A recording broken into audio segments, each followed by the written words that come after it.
Sob, kenapa ya kalau musim hujan banyak banget orang yang sakit? Mulai dari batuk pilek, diare, sampai DBD.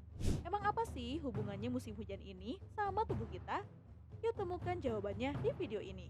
Karena selain itu, kita juga akan bahas 6 penyakit yang sering menyerang di musim hujan. Jadi pastikan kamu nonton sampai selesai biar bisa lebih waspada mencegah penularannya. Gas, kita masuk ke videonya. Check it out.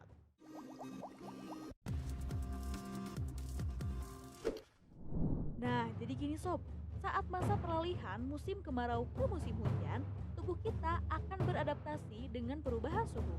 Tubuh manusia sangat sensitif terutama sama suhu dingin. Suhu yang terlalu dingin bisa membuat sistem kekebalan tubuh menurun. Balik itu, suhu yang dingin dan lembab malah membuat virus dan bakteri bisa berkembang biak dengan cepat. Nah, itulah mengapa di musim hujan kayak gini banyak banget orang yang terserang penyakit. Karena bakteri dan virus akan mudah menginfeksi terutama pada orang yang sistem imunnya lemah. So, berikut ini 6 penyakit yang bisa menyerangmu saat musim hujan. Yang pertama, demam berdarah. Nah, selain bakteri dan virus yang lagi berkembang biak, nyamuk penyebab demam berdarah pun pengen ikut-ikutan meneruskan keturunannya. Terutama di musim hujan ini. Karena nyamuk Aedes aegypti sangat menyukai air dan kelembapan. Mereka bisa berkembang biak pada genangan air kotor atau pada penampungan air bak.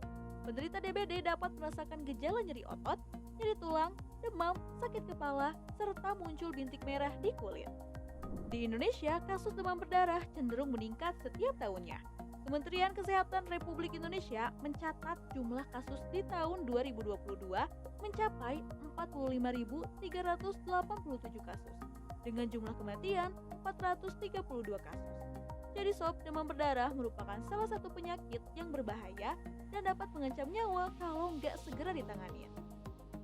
Demi mencegahnya, masyarakat dihimbau untuk bergotong royong melakukan program 3M, yaitu mengubur barang bekas, menguras penampungan air, dan menutup penampungan air yang bisa menjadi sarang nyamuk. Penyakit yang kedua, ISPA, infeksi saluran pernapasan akut, sering meningkat di musim hujan. Karena musim hujan kerap membuat daya tahan tubuh menurun. Biasanya ISPA menyerang saluran pernapasan bagian atas, yaitu tenggorokan, laring, dan trakea. ISPA dapat disebabkan oleh bakteri, virus, dan berbagai mikroba lainnya. Infeksi ini menimbulkan gejala batuk, pilek, dan demam. Penyakit ini menular dan dapat dialami oleh siapa saja, terutama anak-anak dan lansia. Tingginya kandungan air di udara bisa meningkatkan risiko infeksi yang ditularkan melalui udara hingga 2 kali lipat. Cara pencegahannya yaitu rajin mencuci tangan setelah dari toilet ataupun setelah aktivitas di luar rumah. Dan hindari kontak fisik pada penderita ISPA lain. Yang ketiga, diare. Di Indonesia, musim hujan selalu identik dengan banjir. Dengan adanya banjir bakal membuat sumber air jadi tercemar. Alhasil, air yang dipakai buat minum, buat masak, udah terkontaminasi dengan bakteri dan virus. Akibatnya, pada musim ini banyak dari kita mudah banget terserang diare. Sebagian besar kasus diare bisa sembuh dengan sendirinya dalam beberapa hari aja. Untuk pencegahannya, konsumsilah makanan yang matang dan dikukus, minumlah dari sumber air yang bersih, sering mencuci tangan, dan tetap menjaga kebersihan lingkungan. Yang keempat, penyakit kulit. Selain diare, efek banjir di musim hujan bisa jadi faktor utama penyebab penyakit kulit, terutama pada korban banjir. Hal itu dipicu karena begitu banyaknya genangan air yang kotor yang udah tercampur miliaran bakteri dan parasit. Penyakit kulit bakal meningkat terutama kalau kita kurang menjaga kebersihan diri. Penyakit kulit yang rawan terjadi saat musim hujan diantaranya kutu air, kadas, kurap, jamur kuku, hingga panuan. Untuk itu, jagalah selalu kebersihan kulitmu dengan rutin ganti baju dan hindarilah terkena genangan air.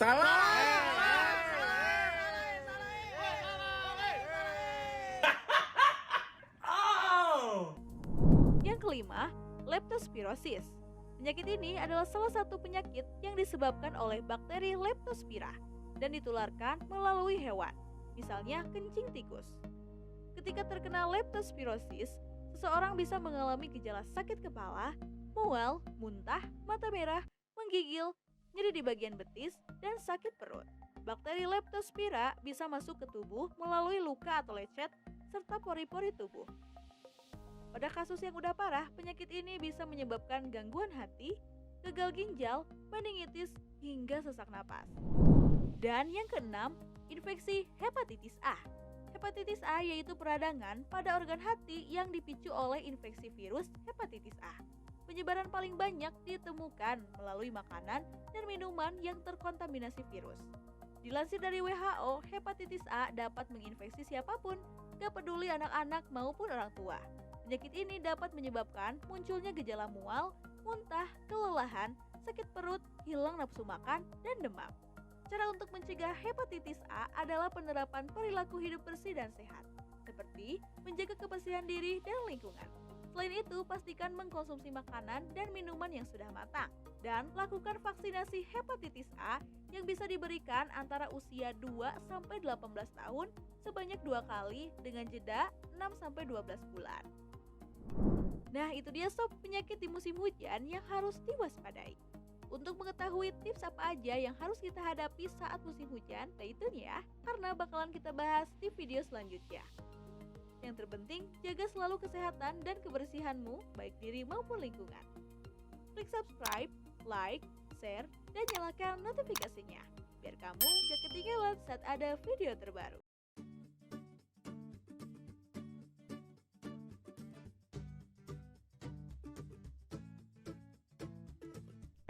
Thank you sob udah mampir dan support ke channel Satu Langkah. Kalau kamu punya pertanyaan ataupun mau request bahasan seputar kesehatan lainnya, boleh banget komen di bawah ya. See you in the next video.